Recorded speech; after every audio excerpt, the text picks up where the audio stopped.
नमस्कार विद्यार्थी मित्रांनो, मी आहे भरत मुनेश्वर आणि आपण पाहत आहात विजन मॅथ्स फिजिक्स चॅनल। या चॅनल अंतर्गत इयत्ता 10वी सेमी माध्यमासाठी आपण मॅथमॅटिक्सची स्टडी करत आहोत। यामध्ये आपण मॅथमॅटिक्स पार्ट्स फर्स्ट चे अर्थमॅटिक प्रोग्रेशन हा थर्ड चॅप्टर स्टार्ट केलेला आहे आणि ऑलरेडी आपण 3.2 प्रॅक्टिस सेट 3.2 पर्यंतचा पूर्ण पार्ट वरचे व्हिडिओ तयार केले। आज आपण प्रॅक्टिस सेट 3.3 ला स्टार्ट करणार आहोत, ते म्हणजे sum of first nth term of an AP. या कन्सेप्टवर आधारित असलेले काही एक्झाम्पल पाहणार आहोत। तत्पूर्वी आपल्याला जर हा व्हिडिओ आवडला तर लाईक करायला विसरू नका आणि चॅनलला जर नवीन असाल तर सबस्क्राइब करायला सुद्धा विसरू नका। चला तर मग आजचा व्हिडिओ आपण स्टार्ट करूया। The sum of first n terms of an AP. Sum of first n terms of an AP. आपल्याला जर एपी दिलेला असेल, अर्थमॅटिक प्रोग्रेशन दिलेलं असेल, तर त्याचे काही जे टर्म्स आहेत, कुठलेही आपण टर्म सांगू शकतो। First to fourth term, first to ninth term, first ninth term, sum of the first ninth term, sum of the first nth term, जे काही असेल आपण कॅल्क्युलेट करण्यासाठी आपल्याकडे दोन फॉर्म्युले आहेत। जसं आपण पहिल्या याच्यामध्ये 3.2 पर्यंत पाहिलं होतं, एक फॉर्म्युला आपण यूज केला होता, तो म्हणजे Tn is equal to a plus n minus 1 into d. हा Tn चा फॉर्म्युला जो आहे, Tn is equal to a plus n minus 1 into d, हे आपण nth टर्म काढण्यासाठी केला होता, सम नाही, nth टर्म काढण्यासाठी आणि ते टर्म कितवा आहे यांची व्हॅल्यू एक फाइंड आउट करण्यासाठी हा फॉर्म्युला यूज केला होता। आता आपल्याला काही टर्मची ॲडिशन सम कशी काढायची त्यासाठी दोन फॉर्म्युले, ते फॉर्म्युल्याकडे अगोदर सर्वांनी लक्ष द्यायचं। Sn is equal to n/2 to a plus n minus 1 into d. जर आपल्याला फर्स्ट टर्म दिलेला असेल आणि किती टर्म आहेत हे दिलेलं असेल आणि त्याचबरोबर कॉमन डिफरन्स माहित असेल तर तुम्हाला हा फॉर्म्युला यूज करता येतो। तेवढ्या टर्मची आपल्याला ॲडिशन किती होते काढता येतं। आणि आपल्याला जर फर्स्ट टर्म दिला असेल आणि लास्ट टर्म दिला असेल आणि एकूण किती ते हे आहेत यांची व्हॅल्यू दिलेली असेल तर तुम्हाला हा फॉर्म्युला यूज करता येतो। Sn is equal to n/2 T1 plus Tn। दिलेल्या डाटावरून आपल्याला हे दोन फॉर्म्युले यूज करता येतील। तर या फॉर्म्युल्याचा आधार घेऊन आपण आता प्रॅक्टिस सेट 3.3 मध्ये काही एक्झाम्पल बघूया। तर पहिला ऍक्टिव्हिटी टाइप आहे ते बघा। The first term of an AP is 6। The first term of an AP is 6 म्हणजे पहिलं टर्म जे आहे T1 a, त्याला आपण ते दोन नाव आहेत, आपण दोन्हीने डिनोट करतो, T1 ही म्हणतो आणि a सुद्धा म्हणतो, ते 6 आहे। आणि common difference 3, common difference d हे किती आहे 3। तर फाइंड S27, पहिल्या 27 टर्मची ॲडिशन आपल्याला फाइंड आउट करायची आहे। So here a is equal to 6, this is the activity, d is equal to 3 and S27 is equal to what? So we will fill up the boxes। Sn is equal to n/2 formula हा use करावा लागेल आपल्याला, अर्थात कारण first आणि last term दिलेला नाही म्हणून हा फॉर्म्युला यूज करायचा। n/2 in bracket 2a plus n minus 1 into D, this is the formula, हा फॉर्म्युला आहे। त्यानंतर याच्यामध्ये व्हॅल्यू ठेवू, n ची व्हॅल्यू आहे 27/2, हे 2 इंटू a ची व्हॅल्यू आहे 6, 6 2 जा 12 प्लस n आहे 27 मायनस 1 इंटू d आहे 3। सो 27/2 ॲज इट इज, याला आपण थोडं हे करूया, सॉल्व करूया। 26 होतात हे, 26 इंटू 3, 26 इंटू 3 किती होतील 78, 78 प्लस 12 78, एवढा 78 होतील। 26 इंटू 3 78 आणि हे प्लस 12 आहे म्हणजे टोटल किती झालं हे 90। परत बघा, 27 मायनस 1 26, 26 इंटू 3 किती झाले 78, 78 प्लस 12 म्हणजे किती 90, हे ॲज इट इज। परत याला 2 ने डिवाइड केलं, 2 4 जा 2 5 जा 45 होतात, म्हणजे 27 इंटू 45 याचं मल्टिप्लिकेशन आपल्याला करायचं आहे। 27 into 45, S27 is equal to, याचं मल्टिप्लिकेशन करा, याचं जर मल्टिप्लिकेशन केलं तर हे मल्टिप्लिकेशन येईल बघा 1200 and 15. So S27 is equal to, answer is 1215. Next, find the sum of first 23 even natural number. पहिले जे 123 नॅचरल नंबर आहेत तेवढ्याची ॲडिशन करायची. तर तुम्हाला माहित असेल फर्स्ट इव्हन नॅचरल नंबर काय आहे फर्स्ट, कारण आपल्याला तसे फर्स्ट 123 घ्यायचे. First natural number, even natural number is 2. After that second even natural number is 4. In this way we have to take the last up to 123 even numbers. So n is equal to 123, a is equal to 2 and d is equal to 4 minus 2 means 2 and n is equal to 123. So we have to find out yes 123 is equal to how much. So again the formula we have to use here, that is yes n is equal to n by 2 in bracket 2a plus n minus 1 into d. या फॉर्म्युल्याचा आधार घ्यावा लागेल कारण first term तेवढा आहे, लास्टचा term नाही. S123 is equal to n123 by 2 in bracket 2 into a2 plus n123 minus 1 into d is 2. So S123 is equal to 123 by 2 in bracket 2 into 2 means 4. 123 minus 1 means 122. 122 into 2, 442, 244. Then S123 is equal to 123 by 2 into 244 plus 4 means 248. 2 ने याला cancel करूया.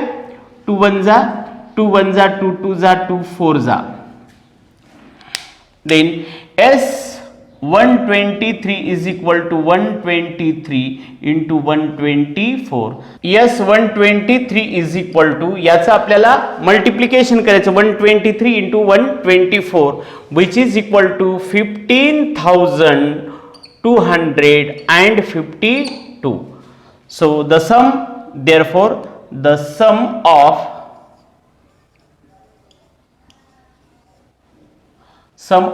first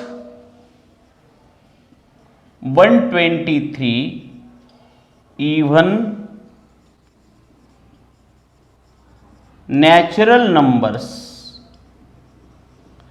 is 15,252. This is the answer. Next, find the sum of all even numbers between 1 and 350. आपल्याला 1 and 350 च्या मधल्या नंबरचं सम घ्यायची आहे, even नंबरची 1 पासून 350 पर्यंत. मग आता बऱ्याच मुलांना हा प्रश्न पडतो की 350 घ्यायचे की नाही. इथं स्पष्ट सांगितलं बिटवीन 1 and 350. जेव्हा 1 to 350 असतं, 1 to 350 त्यावेळेस 350 ला तुम्ही घेऊ शकता, इवन आहे ना हे. पण 1 and 350, 1 and 350 याच्यामधलं घ्यायचं म्हणल्याने तुम्हाला काय करावं लागेल. समजा 1 तर नाहीच इवन, पण हे जरी एंडिंगचे दोन्ही जरी समजा इवन असले तरी तुम्हाला ते सोडून द्यावं लागले असते, मधले घ्यावे लागले असते बिटवीन म्हटल्याच्या नंतर अँड म्हटल्याच्या नंतर. पण 1 to 350 म्हटलं की हे असो म्हणजे याच्यामधले सर्वच एंडिंग पासूनच्या नंबरचा विचार केला जातो. म्हणून हे फक्त कन्फ्युजनचं तेवढं मी पार्ट सांगितलं, बाकी तर सॉल्व्ह करण्याचं सेम मेथड आहे. आपण काय करूया, find the sum of all even numbers. All even numbers घेऊन 1 पासून स्टार्ट करायचे, 1 to 350 पर्यंतच्या मधले नंबर्स घ्यायचे. पहिला इवन नंबर काय येतो, 2 येतो, त्याच्यानंतर 4, त्याच्यानंतर 6, असं लास्ट काय आहे 350. पण ते 350 घ्यायचं नाही. 350च्या अगोदर 349, त्याच्या अगोदर 348 हे इवन नंबर आहेत. हे 246,348 झालं. आता आपण काय करणार, यांची सम घ्यायचं. फॉर्म्युला हा आणि हा 2 आहेत. याच्यामध्ये आपल्याला काय त्याच्याप्रमाणे डिफरन्स आहे, त्याच्यानंतर फर्स्ट टर्म आहे. हे फॉर्म्युला यूज करता येतो. काय माहित असेल तर n ची व्हॅल्यू माहित असेल तर n नाही. जर हा फॉर्म्युला घेतला तर फर्स्ट टर्म आहे, लास्ट टर्म आहे, परत n नाही. म्हणजे कुठलाही फॉर्म्युला जर यूज करायचा असेल तर आपल्याला n नाही, n असणं आवश्यकच आहे. म्हणून n काढण्यासाठी आपला सुरुवातीचा फॉर्म्युला यूज करायचा केव्हाही. तो फॉर्म्युला म्हणजे कोणता, Tn बरोबर आहे Tn is equal to a plus n minus 1 into d. मग याच्यामध्ये ह्या ज्या व्हॅल्यू आहेत त्या व्हॅल्यू आपण अगोदर कॅल्क्युलेट करू. d is equal to 4 minus 2 means 2, then T1 that is A is equal to 2 and Tn is equal to 348. Now Tn is equal to A plus n minus 1 into D. हे formula आपण फक्त n find out करण्यासाठी use करत आहोत. Tn आहे 348 is equal to a आहे 2 plus n minus 1 into d आहे 2. So 348 is equal to 2 plus 2n minus 2. 2 न मल्टिप्लाय केलं 2n minus 2. 348 is equal to minus 2 plus 2 cancel झाले, 0 येते addition 2n. Therefore n is equal to 348 by 2. So n is equal to 2 1 जा 2 7 जा 2 4 जा 174. 174 यांची value आपल्याला या ठिकाणी 174 मिळालेली आहे. आता हे n74 एवढे नंबर्स आहेत याच्यामध्ये, इव्हन नंबर 1 अँड 350 मध्ये एकूण इव्हन नंबर्स किती आहेत 174. तेवढ्याची ॲडिशन घ्यायची. म्हणून मग आपण आता तो फॉर्म्युला यूज करू. तो फॉर्म्युला म्हणजे कोणताही फॉर्म्युला यूज करा, आता दोन्हीपैकीही आपल्याला चालतं, तेच आन्सर येतं. पहिला फॉर्म्युला यूज करा किंवा सेकंड फॉर्म्युला यूज करा, कोणताही यूज केला तरी चालेल. आपण सेकंड फॉर्म्युला या ठिकाणी यूज करूया. Sn is equal to n by 2 in bracket T1 plus Tn. Sn S 174 is equal to 174 by 2 in bracket T1 is 2 and Tn is 348.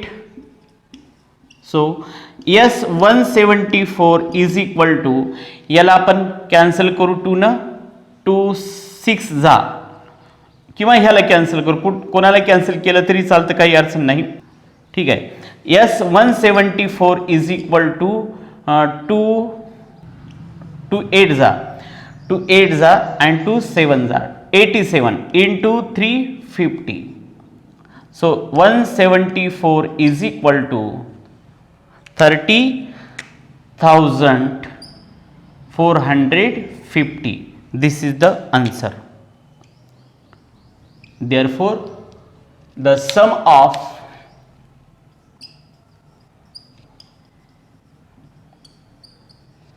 all even numbers between 1 and 350 is 30,450. हे आपण answer calculate करू शकतो. ठीक आहे, बघून घ्या, काय अडचण नसेल तर पहा. नेक्स्ट एक्झाम्पल बघा. In an AP 19th term is 52, 30th term is 128 and find the sum of first 56 terms. आपल्याला 56 टर्मची सम काढायची आहे आणि दिलेले हे दोन टर्म आहेत. 19th टर्म आहे 52 आणि 38th टर्म आहे 128. या इन्फॉर्मेशनवरून आपल्याला फर्स्ट 56 टर्मची सम काढायची आहे. दिलेल्या याच्यावरून बघा, आपल्याला फॉर्म्युला माहित आहे टर्मचा, Tn is equal to A plus n minus 1 into d. हा फॉर्म्युला झाला टर्मचा. आता याच्यामध्ये व्हॅल्यू ठेवूया. T19 is equal to A plus 19 minus 1 into d. T19 is equal to A plus 18D. But T19 is equal to T19 is equal to 52. Therefore A plus 18D is equal to 52. Suppose this is number 1. Again next, T38 is equal to A plus 38 minus 1 into D. Therefore T38 is equal to A plus 37 into D. But T38 is equal to 128. Therefore A plus 37D is equal to 120, number 2. आता तुम्हाला जे सम काढायची आहे 56 टर्मची, त्याच्यामध्ये तुम्ही जर याच्यात formula ठेवला ते 56 ठेवला तर 56 मायनस 1 म्हणजे 55, 2A प्लस 55D असं होतं. याच्यात तुम्ही पाहिलात ह्या दोन याच्यामध्ये A प्लस ए म्हणजे 2A आणि 18D प्लस 37D म्हणजे 55D होतं. म्हणजे डायरेक्ट तुम्ही जर याची ॲडिशन केलात तर तुम्हाला इथलं जे आहे टर्म एवढ्याची डायरेक्ट व्हॅल्यूच मिळते. म्हणून आपण ॲड करूया दोन्ही याला. Therefore from 1 and 2 A plus 18D is equal to 52 and A plus 37D is equal to 128.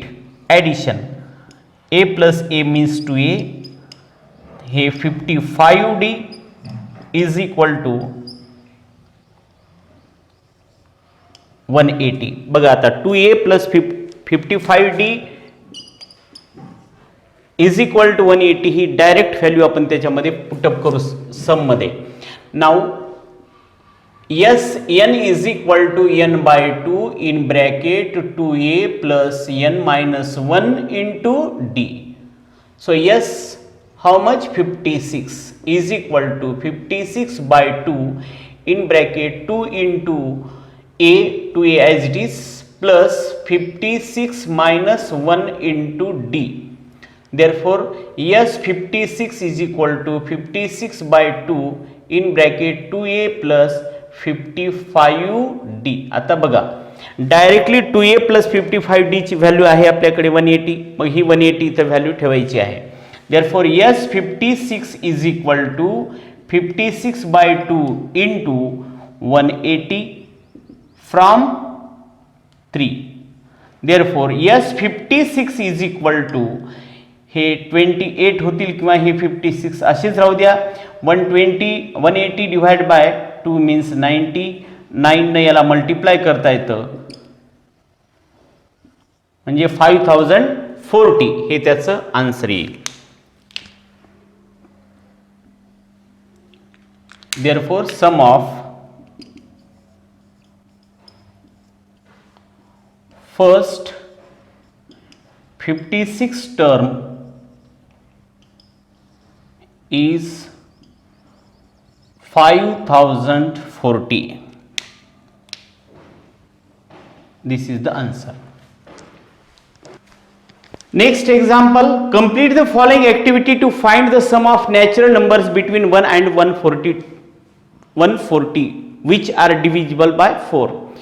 आपल्याला परत असाच एक एक्झाम्पल विचारलं in terms of activity. 1 and 140 च्या दरम्यान मध्ये असलेल्या 1 and म्हटलं की तुम्हाला माहिती आहे या 1 आणि 144 एंडिंगचे आपण विचार करायचा नाही दोन्ही नंबरला, फक्त मधले तेवढे घ्यायचे. तर असे जे नंबर्स आहेत ज्याला जे 4 ने डिव्हिजिबल आहेत अशा नंबरचं आपल्याला काय करायचं आहे, सम घ्यायची आहे. तर आपण तसे नंबर्स बघूया. So the numbers between 1 and 140 divisible by 4 is 4, 8, 136, last 136, कारण 140 घ्यायचं नाही, त्याच्या अगोदर 139 नाही, ते डिव्हिजिबल बाय 4, 138, 136, लास्ट 136 आहे इकडच्या एंडिंगचा. आणि इकडून सुरुवात 1 पासून 2 नाही, 3 नाही, 4, पहिला first number 4, last number 136. How many are these numbers आपल्याला हे कॅल्क्युलेट करायचं आहे. So from this A is equal to 4, D is equal to 8 minus 4 means 4, Tn is equal to 136. आता हे नंबर्स एकूण किती आहेत हे फाइंड आउट करण्यासाठी हा फॉर्म्युला आहे आपल्याकडे.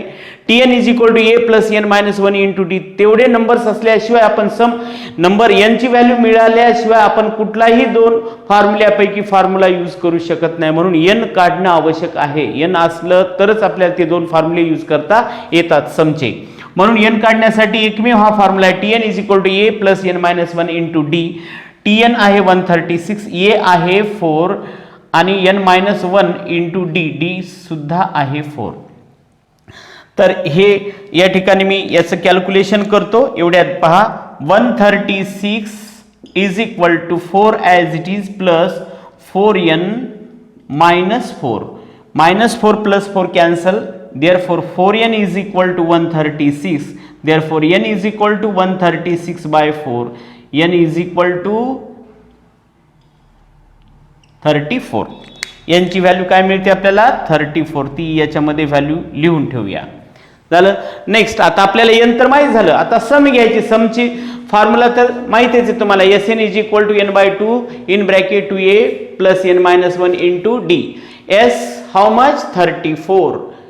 34 by 2, 2 into 4, 34 minus 1 into 4. याचं मल्टिप्लिकेशन याचं कॅल्क्युलेशन या ठिकाणी करतो मी. नंतर याची व्हॅल्यू लिहूया. S34 इज इक्वल टू हे झालं 17 इंटू याला कॅल्क्युलेट करूया. 2 into 4 means 8 plus 34 minus 1 means 33 into 4. So yes, 34 is equal to 17 into 8 plus 132. So yes, 34 is equal to 17 into 132 plus 8 means 140. Now multiplication of this 17 into 140 is equal to 2380. So the answer is 2380. Okay, so this finishes practice set 3.3. Now next part we will see in next period.